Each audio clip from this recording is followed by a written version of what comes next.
useful for all of you, that'd be great. Ed Hyde is new 2-week Chief Executive of Spark Ventures. Prior to that, Chief Executive of a company called Curious, which is a smart data and analytics company. And prior to that, Ed's been in the UK, responsible for a number of startups, as well as in New Zealand, in the tech, data, mobile space. So no one better to talk about the world of data than that Ed Hyde. So please join me in welcoming him. Thank you. So hi guys. The talk today is about data-powered marketing or data-driven marketing, and it's a perspective from Curious, which was one of my babies that we created about 2.5, 3 years ago. So I've recently moved out of the role of heading up Curious into role heading up Spark Ventures, but the incoming CEO will be reporting to me, so I'm not going too far away. And over the last 2.5 years, we've grown the business to 53 people, doing a wide range of different data analytics services in the New Zealand market. So we work with customers, at a high level to create value through the power of data. How that shows up in actually what we do can start really at a basic level, foundational level, doing things like data warehousing, data governance, data models, and then we work sort of progressively through sort of levels of sophistication through propensity models, algorithm builds, real-time streaming, natural language processing, machine learning, artificial intelligence, so some quite sophisticated stuff. And within that sort of continuum of sophistication, we then specialize in key domain areas. So data-powered marketing, sort of government-orientated analytics, so large data sets around sort of people and behaviors, work in the tourism space and work in the transport space. So the presentation today is particularly about marketing, but as per the intro, I'd be more than happy to sort of delve into a bit more detail, levels of sophistication, or even other topics if you choose. So we'll kick it off. So our view is really great marketing actually is the blend of both art and science. So it's coming together of deep customer insights with fantastic ideas and creativity that are then executed in a very sophisticated way where you can get down to segments of one, so you treat an individual as themselves based on the context that they exist in. And so for us, what we do is we do the science component, so we do the jam component. We partner with the peanut component, the art. And so there is a huge shift going on at the moment in terms of the spend, in marketing terms, but from traditional sort of art-orientated spend to data-driven spend. And so you can see some of the stats here. So $202 billion worth of US dollars are spent on data-driven marketing every year now, which is absolutely huge. As a result of that, you see big lifts, double-digit percentage lifts in sort of cut-through ROI, opening rates for emails, engagement rates, and this shift is just in the beginning. And we sort of draw some parallels to where digital marketing was sort of 5 to 7 years ago. So if you see on this slide, sort of digital journey started with websites, moving through to e-commerce, moving through to self-service, and then into sort of full-blown digital transformation. We think data-driven marketing is just at the beginning of that journey. So we'll go through this evolution over the next 5 years or so. And when we're talking to customers, and we recently conducted a survey talking to, I think it was 25 CMOs in New Zealand about data-driven marketing and their thoughts with regards to that.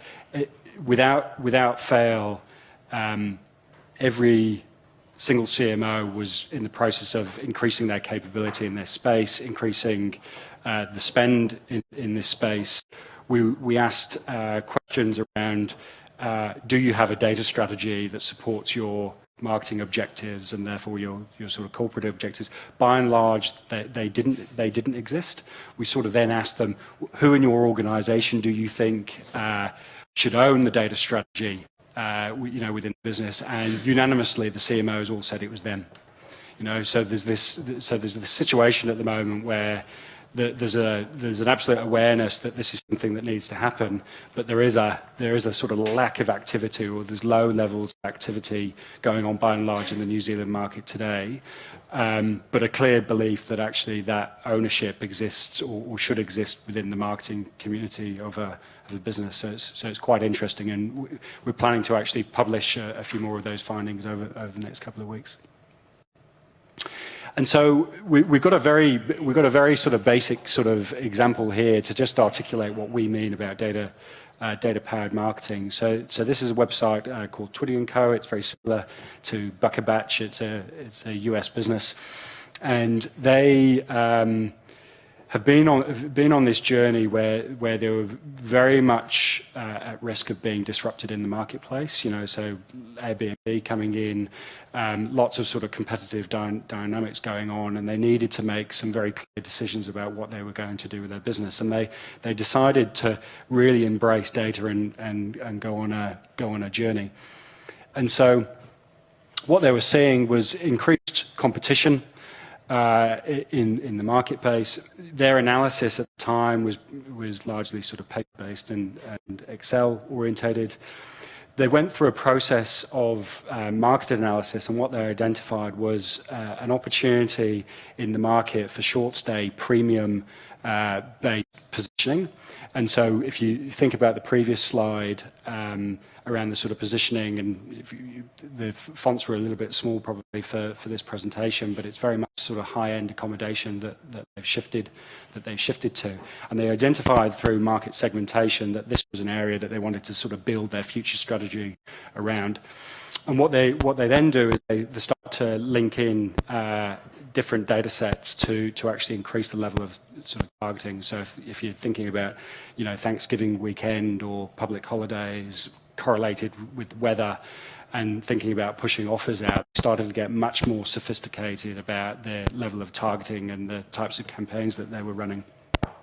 And so they're moving around this circle from market selection, market analysis through to marketing mix.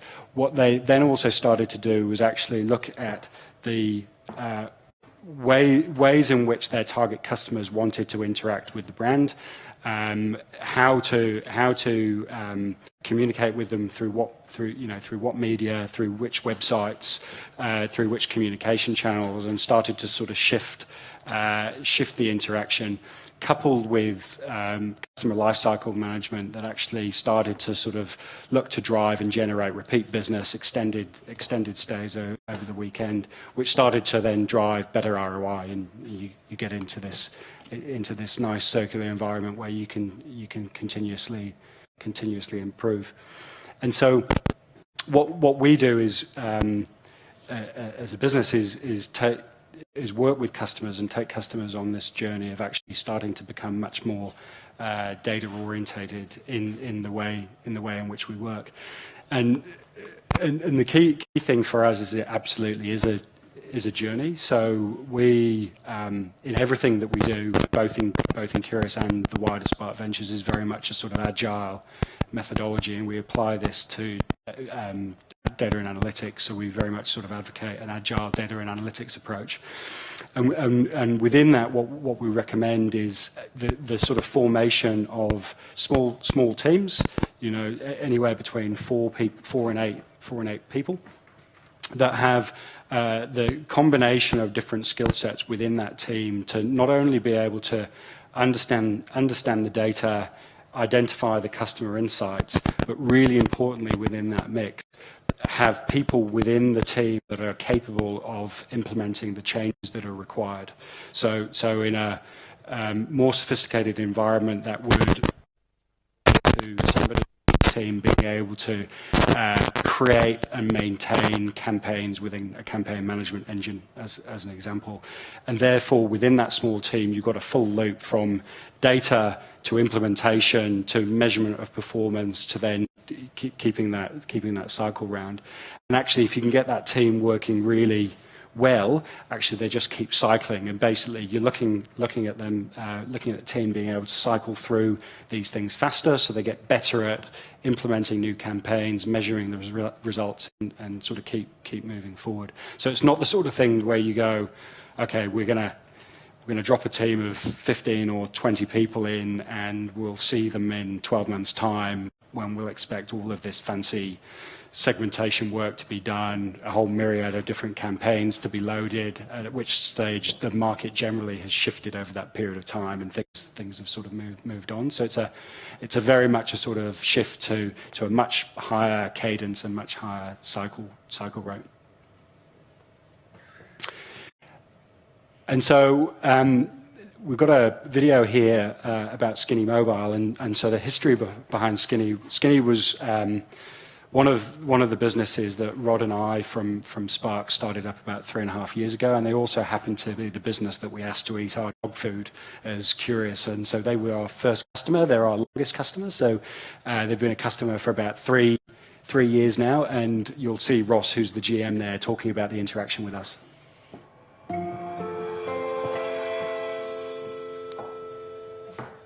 Being in the telco business, we're pretty lucky that we have a lot of information. You kind of got to start small with data. You've got heaps of data and you don't know what you don't know.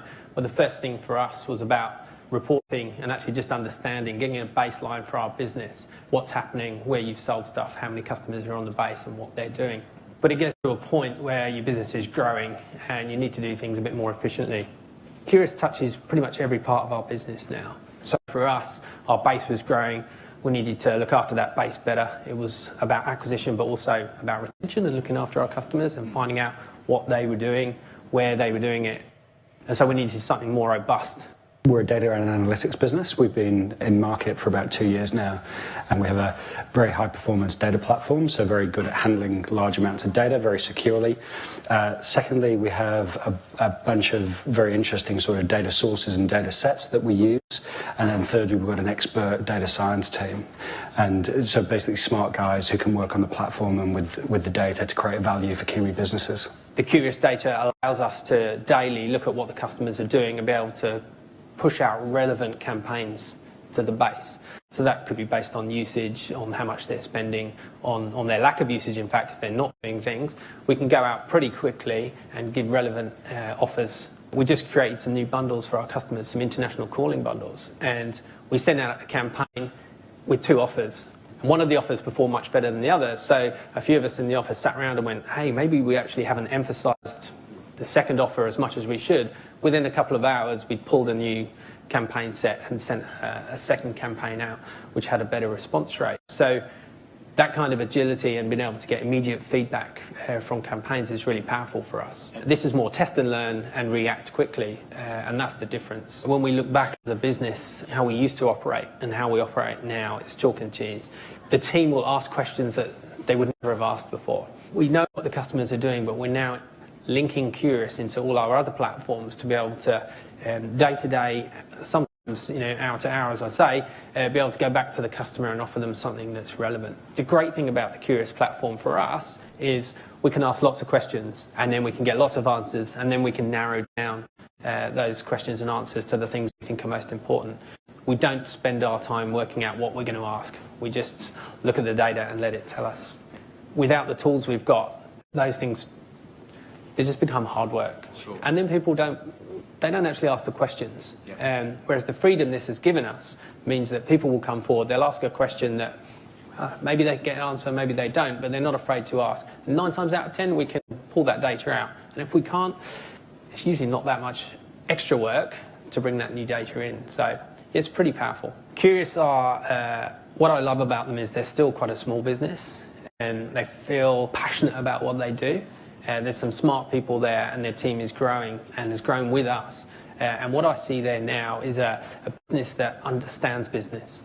It's people who love data and they understand what you can do with that. But the most important thing is that they ask questions. They don't come in with a fixed solution.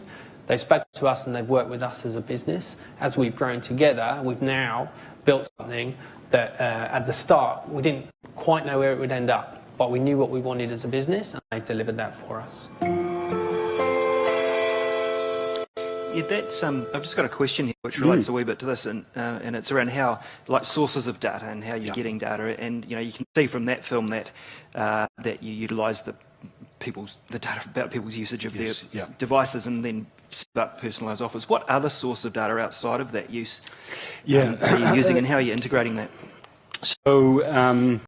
So the data that we use on a regular basis, we take an anonymised network location feed from the Spark network, and so we have the ability to do analytics or conduct analytics around people movement across the country for both sort of domestic and international traffic.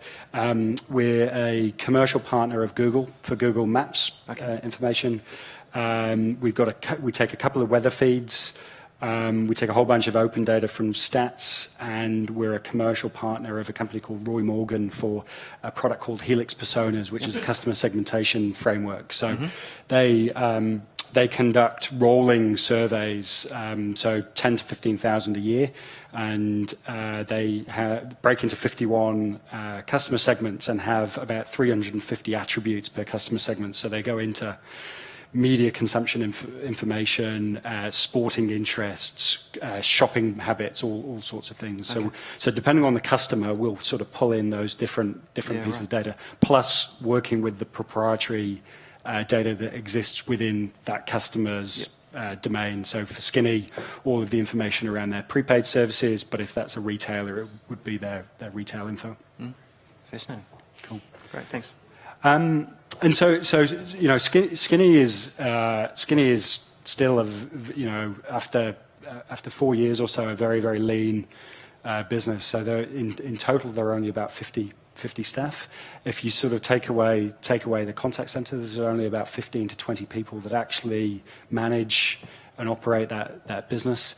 We have typically, on average, 1.5 FTE that actually engage with Skinny, and so half of that FTE is effectively operational support to make sure that all of the information is available at 6 a.m. in the morning, and the remaining person, the resources swap in and swap out around data science or data engineering. So depending on what they're trying to achieve, we sort of roll in people in and out to sort of execute. So it's a very, it's a pretty small team, but actually what they've managed to create is something really quite sophisticated and quite embedded in the business. So it's a really great case study from our perspective. Yeah, right. And so we've got, we move on to sort of 3 tools that we've sort of pulled together that are available on the Curious website, and there's sort of a little bit of freebies and help. But some of this for some of you that are part of bigger enterprises might find these a little bit basic, but you never know, and they're free to get cracking. So the first is Google Analytics, the second is MPS, and the third is a service called Crystal Knows. You guys will be quite familiar with Google Analytics. It's a free web analytics tool. It's provided free to help encourage sort of Google ad spend. So there's no such thing as a sort of free lunch. But the service is really great at understanding web activity, web engagement, measuring traffic and visitor engagement, demographics. You're able to customize dashboards and reports. And so what we've done is actually we've pre-built a bunch of dashboards that are available on the Curious website for you guys to be able to click through the link and see what's there and pre-configured. So it's just a little bit of a helping hand to get a little bit further on. So who uses Google Analytics at the moment out there?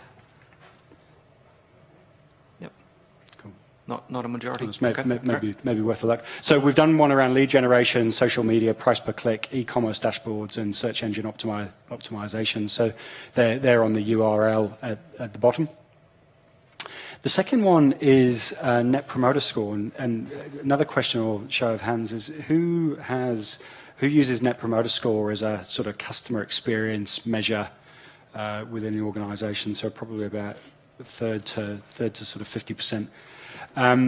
So for those of you who don't know, it's a really simple measure. So basically, you ask for, and this is for experiential NPS. You ask customers to rate the quality of the experience that they've just experienced, on a scale of 1 to 10. If you score 9 or 10 out of 10, you're classed as a promoter. If you're 7 or 8, you're classed as a passive, and if you're lower than that, you're classed as a detractor. And your net promoter score is basically the number of promoters minus the number of detractors, and it gives you a score. And typically, it's very much possible to get a negative score in this, because the promoters, it's a pretty high bar actually, 9 out of 10 and 10 out of 10. So what you find is many businesses and many sort of domains do operate in negative score territory. And in and of itself, it's not always the most terrible thing, because it's very much dependent on who you're competing with in that particular domain, right? So, tallest dwarf type sort of scenario. But actually, when you start to shift businesses to positive NPS territory, and certainly up north of sort of 30 and 40, actually what you've got is huge advocacy within the customer base. And so if I think about some of the wider businesses within the Spark Ventures portfolio, we've got the Morepork, actually, the home security business, is actually registering the highest NPS of all of the businesses in the portfolio. They're registering 53 last month, which is huge. Big Pipe's operating mid-40s, Skinny's operating mid-40s as well. So they're still really high, particularly. They're pretty good. Yeah. The core brand is negative. The core Spark brand is negative, as our Vodafone and 2 Degrees in that space. So it gives you a bit of a flavour for this. These numbers do swing quite wildly. Is there people from KiwiBank here? Is there somebody from KiwiBank here? Yeah, KiwiBank in the banking industry. Do you know what your NPS is? It's certainly pretty high. It is. Yeah, it's really high. 50 or 60, it's good. Yeah. Is that? I'm a former KiwiBank person, and when I left, it was about 23. Okay, yeah, that's pretty good. I think it leads by a long way. Anything around there and north of is really good. Yeah. Sorry, mate. So we've got a video from a company called SurveyMonkey here, which just talks a little bit more about NPS.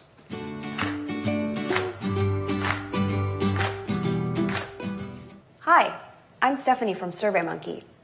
Like you, my team and I spend a lot of time thinking about how to keep our customers happy and our business growing. That's why I'm so excited to present to you our new Net Promoter Score survey template.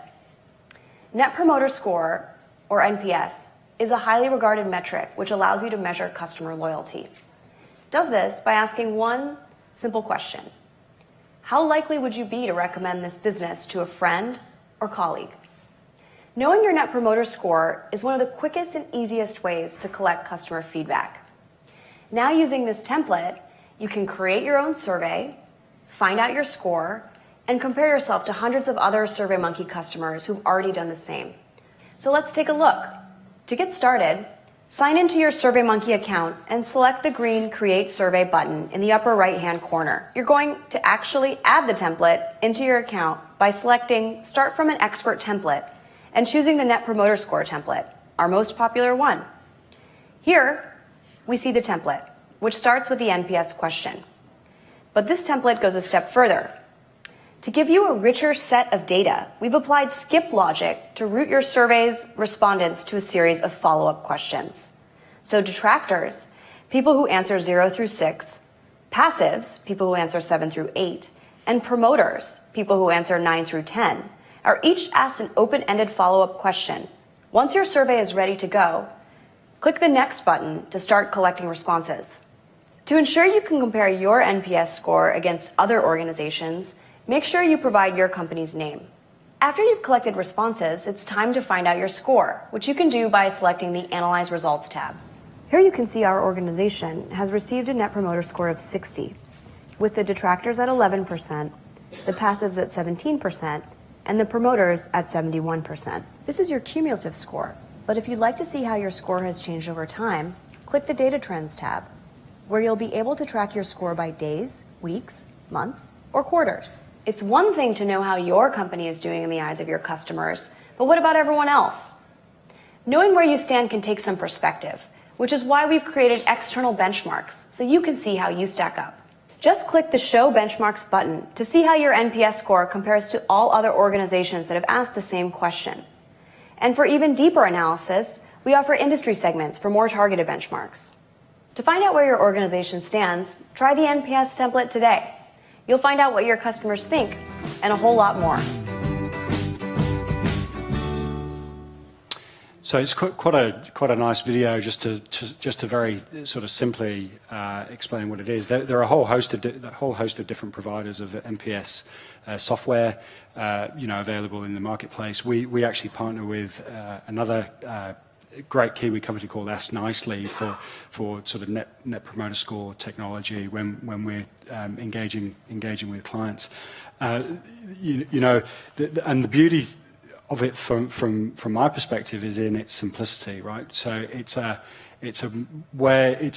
mechanism of being able to prioritize your business activities, so your ability to really sort of pick out the people who are scoring you very low, which parts of a sort of customer journey are they scoring you low on? So if you're an e-commerce site, is it at the checkout? Is it at delivery? Is it, the quality of the sort of products and services? So it allows you to sort of dive in and really go, this is the bit that's actually causing my customers pain, and I can address it.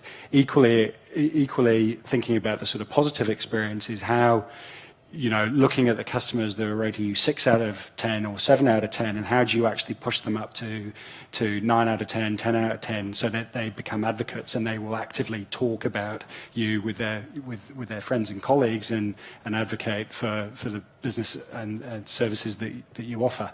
So it's remarkably simple. The services are really cheap. I think they start at like $99 a month, and sort of go up to enterprise licenses. So we're not talking big dollars here. So very, very accessible, right the way from sort of small, medium-sized businesses through to much bigger ones. And then the final one is a little bit of fun, and this is a service called Crystal Knows, and so you can sign up for this service, and you can embed it as a plugin into your Gmail account or into your LinkedIn account. And basically what it does is it sucks a whole bunch of publicly available social media data about individuals and builds a profile of who they are. So I put my name in, and this is what it came up with. So Ed is enthusiastic, decisive, prefers casual conversation, and feels uncomfortable about giving up control. I'm sorry, I interrupted you before there, mate. No, which is pretty damn good, actually. And so this pulls from LinkedIn, it pulls from Facebook, it pulls from Twitter, it pulls from Google Plus, and it just churns through these algorithms. But the thing that I find really quite interesting is this next layer down. So again, this is me. So I'm motivated by ambitious goals, speed and efficiency, competition and winning, and challenges. But most interesting is actually, if you're thinking about new business relationships that you're trying to form, is actually when emailing me, write in short, casual language with abbreviations, state the purpose of the email in the first sentence, and write 3 sentences or less. And that is so perfect, you wouldn't believe it, actually. And it gets that from just trawling social media. And how I interact and how I sort of communicate to build that. So it's quite so if you're in a sort of B2B business, or you're trying to forge these relationships, it's like this takes 30 seconds to get a profile on someone that you haven't met, right? And so we use it within the Curious team when we're thinking about a first meeting with a potential customer, and we've got a BD person going in, and it will spit out a compatibility score. And so if the compatibility score and we had this actually, compatibility score spat out 10% compatible on a particular business meeting, we swapped the person and put someone else in. So again, it's a free service. It's a little quirky, but it's I think it's a fantastic sort of example of how sophisticated data and analytics is becoming that is packaged up for free, so you're getting something that's massively sophisticated. But it also is a little bit scary at the same time in terms of actually just how wide this thing can actually spread and draw information together. But I thought it's something quite nice to leave you with. And so look, really, the summary of the presentation is, great marketing is a combination of art and science, and again, we've got the URL at the bottom, which is links to some of those sort of free services and sort of freebies for you to dive into. I'll take any questions you like. Has anyone got any questions? I've got one here from the floor. Who's your main competition in the New Zealand market, if any? And how do Curious differentiate from them? Yeah. So we don't. I probably would say we don't have any direct competition as such, and the reason I sort of explain it like that is for big sort of data infrastructure engagements, such as the ones that we're doing with government. Yep. We would compete with the likes of IBM, SAS, and some of those big global players, yeah. Datacom. In the marketing space, we would compete with Datamine, Data Insights, Loves Data. Yep. So those sorts of characters.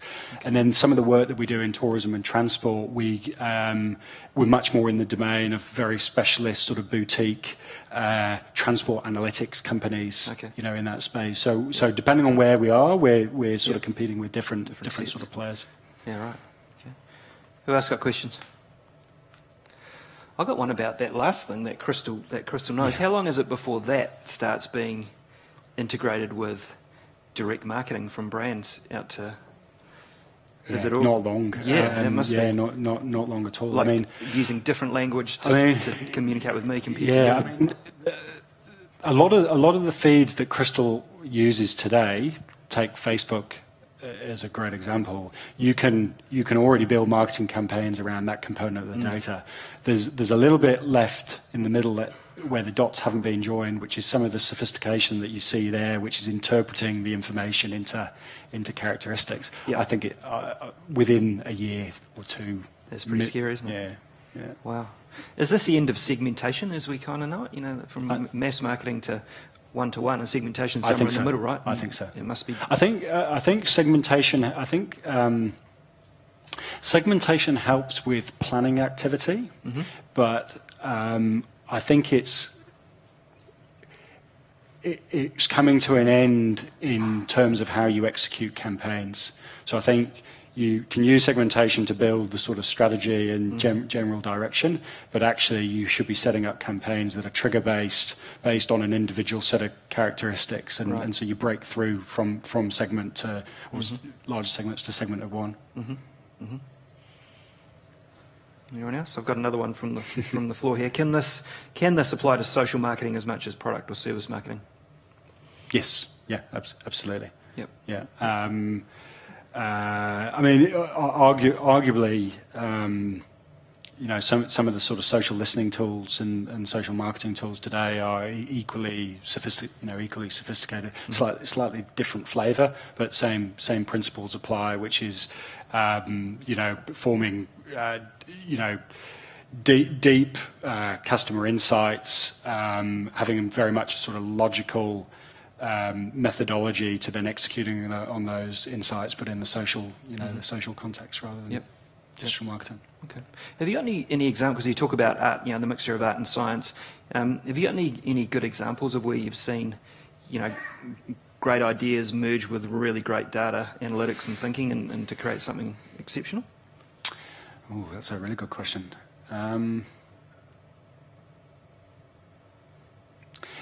So there's a case study that I was reading a couple of weeks ago, which is actually a Netflix case study, which was talking about how when they launch a new series, what they typically do is on the thumbnails where you can actually sort of view the view the sort of content. They typically launch with about 8 different variants of that, and with about 8 different variants of the sort of commentary and the narrative. And after 24 hours, they drop to 2, and over 3 weeks they drop to 1. Right. And so they have this process where they just go launch, refine, Yep. go. And it's sort of that for me is that combination of you, in a sense, it's actually letting the data identify the great art. Yeah, learn as you go. Yeah. Absolutely. Yeah, fascinating. Another question here. At what stage does personalisation become creepy, and how do you guard against it? I think it already has, hasn't it? Yeah. At what point does it? I mean, it happens when businesses or individuals make poor judgment, and we talk about something called social license. And if it sort of, I was talking to chair of the Data Futures Forum a couple of days ago, and this is in the context of a piece of university research that was done. It's pretty hard hitting. They had someone researching who could predict the likelihood of child abuse 1 year out, right? So before it even happened, to within sort of 95% accuracy, right? This person did all of the sort of research and then presented that, and the response was, "This is too much, too much." And we think about that as the social license, which is what is the public's acceptance of that type of behaviour. And it's interesting that, and that's a very extreme, poignant example, but it happens, all the time and all the way through. But it's interesting that it's also shifting. So we also had a sort of second conversation around Google Maps and whether Google Maps is creepy when they start to work out where you live and where you work, and you need to leave by this time to get to this destination, and getting quite sort of invasive. Yeah. By and large, they've got social license to do that. But if you thought to yourself, what if they 5 years ago, or whenever it was they first launched, they started offering all of the services that they offer today on day one? And what would have been the reaction on day one versus 5 years down the line? And what's happened is actually people have adjusted. It's like boiling a crayfish. Yeah. So I think I think it's really quite interesting, which is this social license and social permission, if you like, is continually evolving. And so there's no tight definition. There's some absolute don'ts, right? Yeah. Absolutely. But there are definite shades of grey with that sort of boundary moving around. So I think you've just got to remain sort of aware of what you're doing, the ability to be able to just lift away from potentially what you're doing day to day, to sort of ask yourself, am I going off track here, or is everything that we're doing okay? Yeah, leaves a lot of power in the hands of a lot of people, though, doesn't it? Yeah. Any other questions? Yes. It's a question about a trend. I was wondering if, and this is because a couple of months ago, Spark got onto me and they said, we're just going to do that. And I thought, I'm already a customer, that's very nice, why would you do that? But anyway, is there a trend I can tell you why we do. Is there a trend towards retention? Absolutely. I can't remember the absolute numbers, but we did some work in the core Spark, and an existing customer is worth about 3 times the value of a new customer, and so we are absolutely on this journey now to focusing on the customer experience that we're providing our existing customers, because we know that is the most economically sort of valuable thing to do. So we'll be very clear, it's about making profit, but actually there's this realization that actually looking after your existing customers is the best way of doing it, which is why for Spark, NPS is now very much part of the way in which we operate, and actually everyone in the company who's on bonus structures now have an NPS target, across the board. So we're sort of really trying to sort of hammer that thing home. That's true of most companies. I think it's a journey. I look back over the last 10 years, and it's been predominantly acquisition oriented, right? Focus, more customers, new customers. It I seems think to be it's almost shifting. cyclical. It doesn't. It seems to be, it's acquisition and then it's focus on retention. But I think the science is probably enabling retention to be far more effective. Exactly. Yeah. A couple of questions here. What's your vision for Spark Ventures, and how does it differ from its current direction? A good question. So I'm about 10 days in. So you've had plenty of time to think about it, come on. Well, I had a fairly sizable pitch a month or two ago. Look, the key changes for me are sort of three key things. The first is the last 2.5 years have been 80% consumer focused, 20% business focused. So as a starting point moving forward, I want the portfolio of new ventures to be 50-50 consumer business. And I've got this sort of inherent belief that actually there are some really interesting opportunities in the B2B space that sort of avoid the big powerhouses of Apple, Facebook, and sort of Google. Yeah. So you can find some interesting territory there. The second change is again, a lot of what we've done over the period has been build from basically blank sheet of paper. Looking forward, we will partner much more. We will acquire more than we have, and we'll sort of redress that balance. And then the third is actually firing up a much higher cadence and rhythm within the ventures portfolio. And we were talking before, which is being very proactive about where do we want to create ventures. So is that in the health space? Is it in agriculture? Is it in is it in media? Is it in marketing? So being very deliberate about those domains, and then really sort of driving streams of ideas and opportunities into ventures. So three key areas. I like rules of three from the Spark Group. So from employees.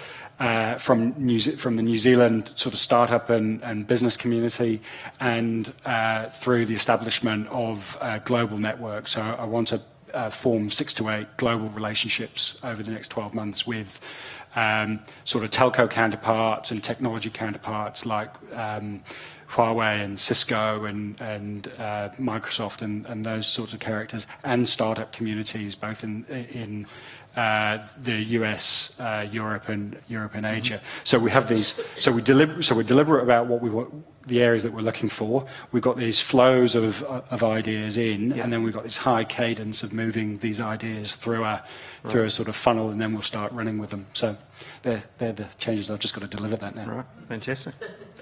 Philip asked, are there any challenges getting the artists learning from the scientists, and have you got any tips on joining up those disciplines?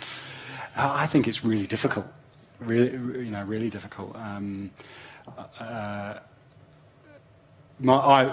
be reasonably sort of blunt. In my previous roles, I've struggled with the sort of creative engagement with marketing agencies. I've reviewed many sort of brand, pieces of brand work, pieces of sort of creative and sort of campaign activity, and it's frustrated the hell out of me as to where this idea has come from and the justification of why this idea is going to work, which I think is one of the reasons why we're pushing that. I think for me, I'm definitely sort of vested interest. I think Skinny's actually executing really well at the moment. I don't know if you remember when they first launched, and there was this neon pink brand, and it was a sort of scroll, and it was a little bit sort of very, very youth and very sort of alternative and rough and ready. Yeah. And they went through this latest sort of rebrand about 18 months ago, to the sort of orange and black and much sort of simpler. Yeah. And I think for me, a really good example of it got back to the reasons why that business existed, which was about stripped back, simple offerings with no frills, to appeal to a large part of the more price-sensitive end of the market. And from my perspective, that's showing up as a brand that is not fussy. It's to the point. So it sort of it embodies what it was about. And I think that hopefully that answers the question, which is good. A good linkage between the sort of art and the sort of science and the insights. I think probably it comes a lot from understanding as well. People are scared of what they don't know, and I know a lot of creative people are scared of data. I certainly am. So, I think that's probably a journey, isn't it? Yeah. What are some machine learning problems in marketing waiting to be solved? Oh, there's loads.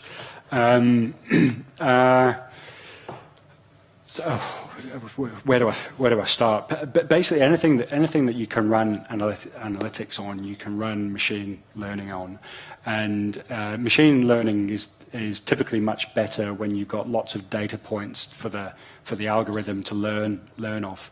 And the types of sort of applications. If you're a retailer with Hyde, say a supermarket as an example, machine learning around the optimal pricing of all of your goods. Just get the machine whirring away in the background, and it's spitting out actually how should you price milk, how should you price jam, those sorts of examples.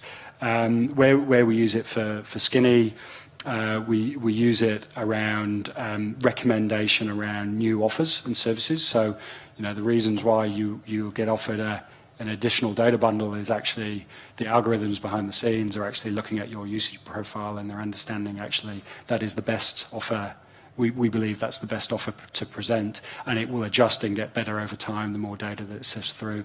We also use it for churn risk identification. So we're basically in the background, we're assessing which customers we think are the most likely to leave us, and then that helps formulate the plans. And those mechanics will learn and adjust over time. So an example would be if a competitor makes a change in market and your churn profile changes over time, the machine learning algorithm will adjust to actually understanding that there's a different dynamic that's just started, and will start to adjust the score. So there's huge. You can pretty much apply it to any fairly sort of sizable challenging problem. Right. Great. If you were CMO for Samsung at the moment, what would you do first? You'd probably take the Note 7 off the kids, I imagine. Yeah. What would I do? Yeah. Oh, God. I wouldn't launch another Note product again. I think that sub-brand's gone. What else would I do? A lot of proactive work around brand rebuilding, safety concerns, all of that sort of thing. I actually feel quite sorry for them in a way, because I think it's the type of thing that can actually happen to almost any business, right? They're a very slick operation, So if, from a maturity perspective, they're right up there, and it's happened to them. So who else could it happen to? Yeah. Okay. Do you have any examples where you may have helped a business discover data sources within the business that they may not have thought of or known about or found before? We got some banking. Can't go into too much detail around that, but some interesting. We've done some interesting work with a particular bank, looking at payment transaction information, and then being able to sort of read into the payment transaction behaviour to then start to sort of predict actually changes in lifestyle, changes in life events. Really. One example, which is very, very obvious, but actually not really executed on, is actually if you start to see a sort of shift in, signals that would indicate that someone is pregnant within the household, as an example. So you've got a child on the way, and typically, you know that if you already know that they've got 2 children and they're moving to 3, typically that entails maybe a change in home, maybe a change in car. So you can start to sort of read through these different behavioural trends, and so they're not. Often, what we find is the sort of insights actually aren't actually rocket science, Yeah. but it just takes a process to start uncovering those. Yeah. Another example is sort of slight sort of digression is with the sort of anonymous network location data that we've got, we're now quite accurately able to identify people who are commuting via sort of car, public transport, or walking or cycling, from speed of travel and roads that are used in sort of directions. Really? You go. Wow. So it's just interesting when you start working with some of these data sets, actually what you can identify. Yeah. Fascinating. Any other questions from out on the floor? So do you think marketing is now science plus art? No. Or is it still art plus science? I weight them equally. Yeah. I think great creative is still absolutely critical. Yeah, and don't ever see a situation where that wouldn't be the case. I think the key is actually getting the two things working really well. And perhaps together. how you get to great creative may evolve. Yeah, I think so. I think there's maybe a bit of process around that, but it's still ideas. Yeah. Great. There's another question over here. Just further on to that, do you sort of see the end goal of data-driven marketing to be around artificial intelligence-driven marketing to the point where the creative is actually just no longer a major factor? I think the automation of creative is a long way out. I think to your point. I hope so. But I think to your point, I think the process might evolve, but the ideas and creative itself, I think that's one of the harder things to automate. It seems relatively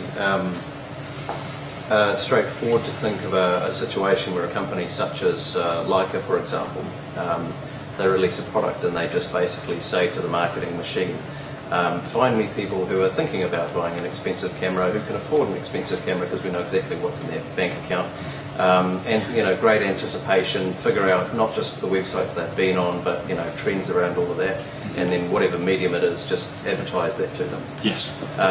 You sort of think that that whole artificial intelligence style thing is just going to push that art a little bit. No, I'm just interested in your thoughts on the whole AI marketing thing. I think there might be something that happens ahead of that, which is actually because with all of this sort of progress in technology allows you to hyper target sort of customers with sort of offers and services. I think that what that then drives into the creative side of things is actually more variants of creative to execute on those different styles. So really basic example is you might have a creative for male and female, but you go actually run that 100 different variants, right? And then I think what that will start to stimulate is tools that allow creatives to do that cost effectively. Yeah, because at the moment you couldn't run 100 variants of most sort of content, of most sort of creative today. You can in certain niche examples, but by and large you can't. But I think that this technology will sort of provoke those changes. Okay, any final questions? Yes. So do you think something like the census is on its way up? Yeah, I think it's such an old process. It's all online next time round. Well, I don't know why it can't be it should be rolling. Yeah, it should be just a rolling census where they coordinate it so you're not hitting the same people more than once a year or whatever it may be. But it should be able to be really current. It should be, up a day old. Why in this day and age? Why couldn't it be a day old?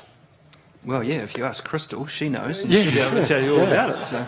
So yeah, I think there's a massive opportunity for the census. I think it could be revolutionised. There was those huge problems in Australia, the census recently, a couple of months ago, weren't there, around data security, and that resulted in, I think, the poorest turnout in history of of the census. Oh, the Basically, census, thousands yeah. of people Yeah, stayed still away. And, yeah. Not interested. Yeah. Okay. Great stuff. Right, if there's no more questions, guys, I'd just like to thank you all very much for coming, particularly the Spark customers here, because without you guys, we wouldn't be doing these events. Thank you very much for coming. And thank you very much to Ed for a great informative evening. Cheers. Thanks, guys. Thank you.